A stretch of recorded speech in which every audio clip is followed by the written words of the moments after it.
Assalamualaikum warahmatullahi wabarakatuh. Perkenalkan, nama saya Cinta Devi Sukmawati dengan NIM 210310213132 dari kelas 4E Manajemen. Di sini saya akan memenuhi tugas UAS pengantar filsafat ilmu yang diampu oleh Ibu Wiwin Julianti, SE, SPD, MAK. Di sini saya diperintahkan untuk menjelaskan definisi atau hakikat atau pengertian dari setiap unsur filsafat ilmu yang berjumlah 20 unsur. Yang pertama adalah etika. Pengertiannya, menurut K. Bertens, etika adalah nilai-nilai dan norma-norma moral yang menjadi pegangan bagi seseorang atau suatu kelompok dalam mengatur perilaku. Jadi dari pengertian tersebut, maka etika adalah suatu nilai dan norma moral yang menjadi pedoman bagi individu atau kelompok untuk mengatur perilaku mereka. Adapun perilaku yang harus mereka lakukan dan tidak boleh mereka lakukan. Karena pada dasarnya perilaku memiliki sisi baik dan sisi buruknya. Yang kedua adalah metafisika. Menurut Merriam-Webster, metafisika adalah divisi filsafat yang berkaitan dengan sifat dasar realitas dan keberadaan yang mencakup ontologi, kosmologi, dan epistemologi. Jadi metafisika ini membahas tentang hal yang benar-benar nyata dan ada, mencakup ontologi atau ilmu yang menyelidiki alam nyata ini dan bagaimana keadaan yang sebenarnya. Selanjutnya, kosmologi, yaitu ilmu yang mempelajari hubungan antara ruang dan waktu terhadap alam semesta, dan epistemologi, yaitu ilmu yang membahas secara mendalam segenap proses penyusunan pengetahuan yang benar. Yang ketiga adalah estetika. Menurut Bruce Alsop, estetika adalah ilmu pengetahuan yang mempelajari mengenai proses serta peraturan dalam menciptakan suatu karya seni yang diharapkan dapat menimbulkan perasaan positif bagi orang yang melihat serta merasakannya. Seperti ketika kamu melihat sebuah lukisan yang menggambarkan sebuah pantai dengan langit jingga dan matahari terbenam. Disitulah kamu merasakan kekaguman dan ketenangan. Yang soal keempat adalah logika. Menurut William Alston, logika adalah pengkajian studi terkait penyimpulan secara cermat tentang sesuatu hal yang mana sah dan tidak sah. Hal ini juga menyangkut pemikiran manusia atau penalaran manusia antara benar dan salah, juga mengidentifikasi kesalahan. Yang kelima adalah monoisme. Dari artikel yang saya baca dari penulis bernama Yosef Hadiputra dan Laurentius Arliman, hakikat monisme adalah sesuatu yang dicap tunggal dan tidak bisa berubah-ubah kecuali jika melalui panca indera.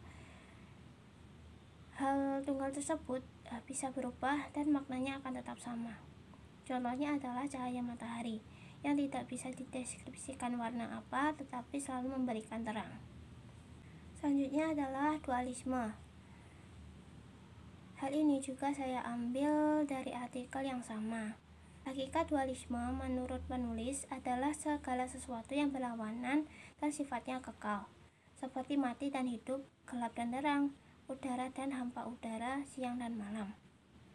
Selanjutnya adalah yang ketujuh, pluralisme. Menurut Anton M. Mulyono tahun 1990, pluralisme adalah suatu hal yang memberikan makna jamak atau lebih dari satu, misalnya dari segi kebudayaan yang berbeda-beda di suatu masyarakat.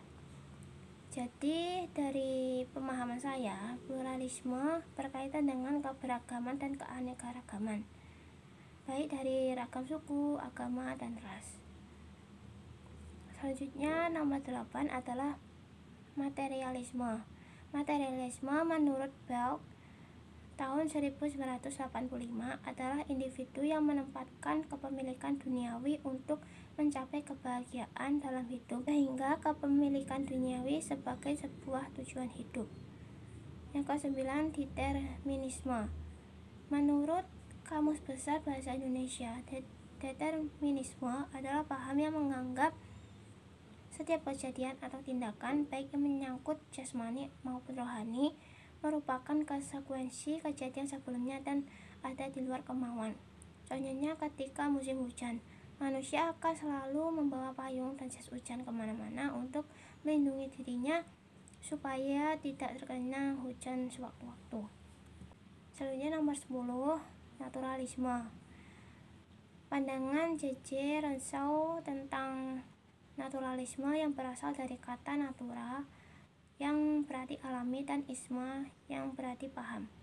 Jadi naturalisme merupakan pemahaman mengenai segala sesuatu yang alamiah.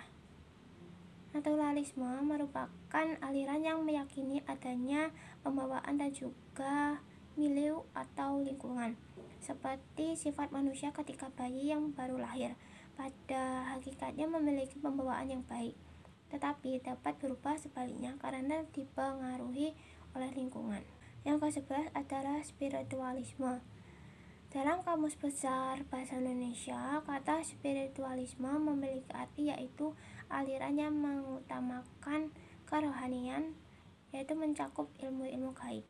Yang ke-12, hedonisme. Menurut Burhanuddin tahun 1997, hedonisme adalah segala sesuatu yang dianggap baik sesuai dengan kesenangan yang ditandakannya. Jika sesuatu yang hanya mendatangkan kesusahan, penderitaan, dan tidak menyenangkan, maka dinilai tidak baik. Selanjutnya 13, utilitarisme. Jeremy Bentham, pendiri utilitarisme, mendefinisikan utilitas sebagai karakter dalam objek apapun yang menghasilkan manfaat, keuntungan, kesenangan, kebaikan, atau kebahagiaan untuk mencegah terjadinya kerusakan, rasa sakit, kejahatan, atau ketidakbahagiaan kepada pihak yang dipertimbangkan kepentingannya. 14. Filsafat Barat. Dari yang saya temukan pada ensiklopedia, filsafat Barat adalah sebutan yang digunakan untuk pemikiran-pemikiran filsafat dalam dunia Barat atau Osidental, yang mana sejak masa Yunani telah menekankan akal budi dan pemikiran rasional sebagai pusat kodrat manusia. 15. Filsafat Islam. Musa Asy'ari tahun 2002 menjelaskan bahwa hakikat filsafat Islam adalah filsafat yang bercorak Islami, berpikir bebas, radikal, yang berada pada taraf makna, yang punya sifat, corak, dan karakter yang dapat memberikan keselamatan dan kedamaian hati. 16. Filsafat Timur. Dalam ensiklopedia, filsafat Timur merujuk pada berbagai aliran pemikiran filosofis yang berasal dari Asia. Berbeda dengan filsafat Barat yang menekankan akal budi, filsafat Timur lebih menekankan hati, sebab hati dipahami sebagai instrumen yang mempersatukan akal budi dan intuisi, serta inteligasi dan perasaan. 17. Filsafat Politik. Dari yang diuraikan oleh Plato, teori filsafat politik tentang keberadaan manusia di dunia terdiri dari 3 bagian, yaitu pikiran atau akal, semangat atau keberanian, dan nafsu atau keinginan berkuasa. Selanjutnya filsafat hukum. Mokhtar Kusuma Atmaja menyatakan bahwa filsafat hukum adalah suatu metode untuk mempelajari hukum dan tempat serta artinya dalam keseluruhan kehidupan manusia. Yang ke-19 adalah filsafat Pancasila. Pengertian secara umum filsafat Pancasila adalah refleksi kritis dan rasional tentang Pancasila sebagai dasar negara dan kenyataan budaya bangsa, dengan tujuan untuk mendapatkan pokok-pokok pengertiannya yang mendasar dan menyeluruh. Yang ke-20, yang terakhir, filsafat sejarah. Wells 1967 menyatakan filsafat sejarah yang berkaitan dengan arti kata sejarah sebagai peristiwa yang terjadi di masa lalu, dan kadang diartikan penuturan tentang peristiwa-peristiwa. Dengan demikian, menurutnya Ruang lingkup filsafat sejarah adalah perjalanan sejarah dan perkembangannya serta perkembangan filosofis tentang perjalanan sejarah dan perkembangannya. Sekian jawaban UAS pengantar ilmu filsafat dari saya. Wassalamualaikum warahmatullahi wabarakatuh.